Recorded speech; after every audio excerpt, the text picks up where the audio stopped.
The Nightsisters played a vital role in the Ahsoka series, with Morgan Elsbeth being the one to put together a group of mercenaries and construct the Eye of Sion under the nose of the New Republic in order to travel to the New Galaxy and rescue Thrawn. And then we met the Great Mothers on Peridea, who helped Thrawn put the Chimera back together in flying shape, raise his army from death, and predict the future to help him plan his escape. And that's only what we saw on screen.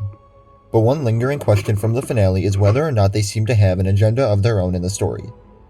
Anyone familiar with the Nightsisters earlier on in the timeline is well aware that they don't exactly have the greatest relationship with Sidious, and thus the Empire. So when we first saw Elsbeth working for Thrawn, many fans found it to be an unlikely duo. Sidious had considered making Telzin his apprentice and right hand.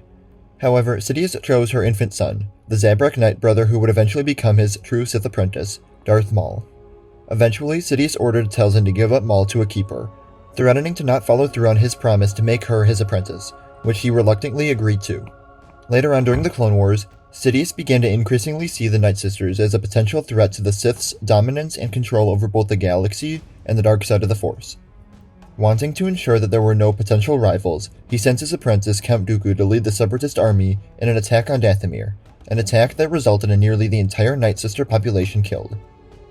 Near the end of the Clone Wars, Sidious confronted and captured Maul after the growing Shadow Collective became a potential threat to Sidious and his plans.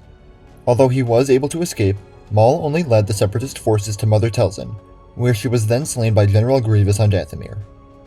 So yeah, the Nightsisters don't have a good history with Sidious and his forces. In fact, there's little good behind their relationship.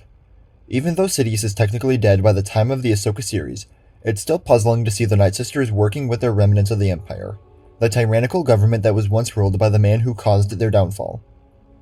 The Ahsoka series ended with Thrawn and the Great Mothers arriving in the known galaxy, above the planet Dathomir, while Morgan Elsbeth lay slain on Peridea.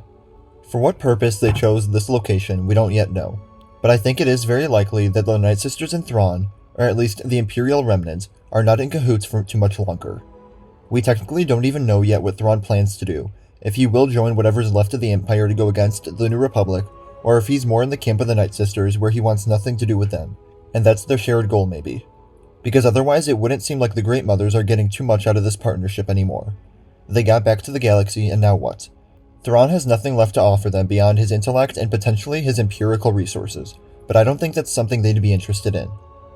Based on how the Great Mothers and Morgan Elsbeth behaved near the end of the series, it felt as if they had underlying motivations, something that they weren't revealing, to at least the audience. Thrawn may know everything, but it seemed to me that there was something going on, some plan of theirs, that may lead to them ditching Thrawn and his forces. This may be a temporary partnership that ends with Thrawn being left on his own, and the Great Mothers becoming the new big bad of the Mandoverse.